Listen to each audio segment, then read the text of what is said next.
What is going on, Games and Gamer? It's your boy Hot Wang Dang, aka JC, or whatever the heck you want to call me. It's been a long time since I made a video, about like 2 or 3 months. I said I was going to do a review on this Logitech G910 keyboard, and you know what? I had enough time to play with it. I had enough time to sink in and really dive my hands into this keyboard.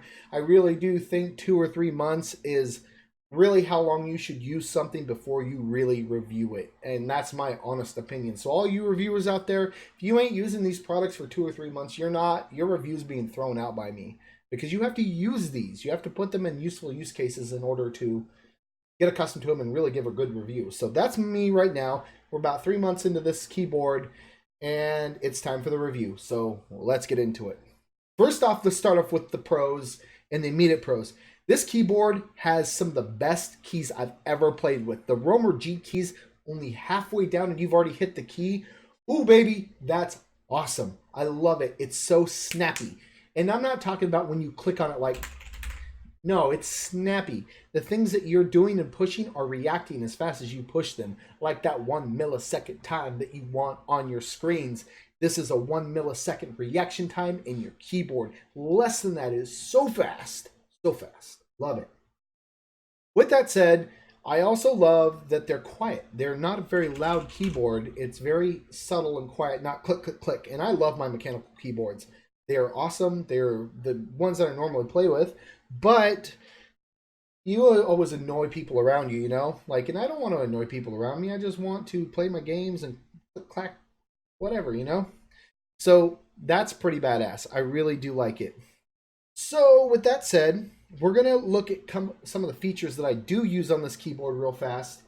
Let me go ahead and pull it down here. We're going to pull the camera down and I'm going to kind of point out the things that I use. So now that we're here. So first off, this side right here. These are macro buttons. And then these are the macro buttons up here. That's big. That's a lot of macro right here. So I don't use a whole lot of this up here, but I definitely use this sometimes because I'll reach over and with my pinky, blah, blah, blah, blah, blah, blah, blah. So when you're playing those first-person shooters, like blah, blah, blah, blah, blah, changing out your guns. Then we got our macros up here, which these are macros that set your actual keyboard. So like if you're playing Rainbow Six and you want to set your keyboard to a macro set on that, you can change it over to the M2, M3, M4, and so on. So that's a really great feature. Another really nifty feature is the phone holdout. Like, I know it's kind of silly, but when you're a streamer and you're wanting to watch your like little thing right here, you can set your phone in there. And this is an S8 Plus, so it's kind of a big phone. As you can see, it fits in there very well, even with the case on. This way, I'm not a big fan of doing it this way, but you can do it this way. It just looks kind of silly like that, to be honest. Now with that said, we got our turn off the lights up here, and we got our locks right here, our gamer locks. Here is one of my favorite features in this keyboard, hands down the best feature I can possibly say on this as a gamer that plays in full screen. I play in full screen to get that 144 to 244 hertz on my monitor. When I do that, I want to make sure I'm able to change my music and things like that when I'm playing. They've got a level rocker here, so you can change your volume. And then they have the play, pause, start, and stop, and forward and backwards. All those work while you're in full screen, and they work flawlessly. There's no lag or delay between them. They just do their things. So let's come back up here. So with that said, let's go into some of the negatives here. And I'll have to take us back down to show you what I mean. But one of the biggest negatives and positives of this keyboard is it's big. It's really big and really heavy, so it doesn't move around. It does its job every time because it's not moving around. But because it's big, I want to show you something. And I'm a gamer that likes to play tight. When I'm sitting up and I'm getting in my zone, I'm sitting up like this. And I'm not tight. I'm loose right here, but I'm keeping my hands together tight. Now, if we look at this, here we go. So here's how I would normally play, like really quick and loose like this. But when I try to make that 360 move, I keep hitting this. And I have my sensitivity where it's perfect for me. So in this thing, I have to play out here. And I have to use this. And it feels uncomfortable sometimes to play like this, especially if you're playing for long periods of time. Or you try to sit back, which I don't normally sit back when I'm playing FPSs. But I think this only affects FPSs. If you're playing like MMOs and if you're playing strategy games, anything else that you're chilling, you won't need to have it this far. You'll probably be right here. But on FPSs, I play right here and it feels a bit uncomfortable. That is the biggest con of this whole thing, is it's really big. So if you like FPSs and you play a lot of them and you have to have that longer spread like I do, then yeah, you probably want to skip away from this keyboard. But I'll tell you what, this Logitech has treated me really good. It's been really nice. I love playing on it. It is a very fun keyboard. I'm going to be looking for a smaller Logitech keyboard like this one. I know they're out there. I'm going to find it, and then I'm going to get that one and review it, and then probably sell this one or something to that effect.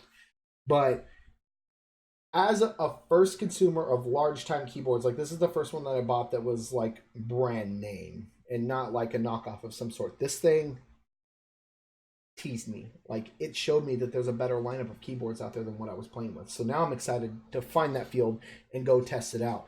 I am a Logitech fanboy, kind of. I have the G502 mouse. I highly recommend that. I should probably do a review on that thing. That thing is killer. I would have to hook up another mouse just to show you all the mouse features. Dang.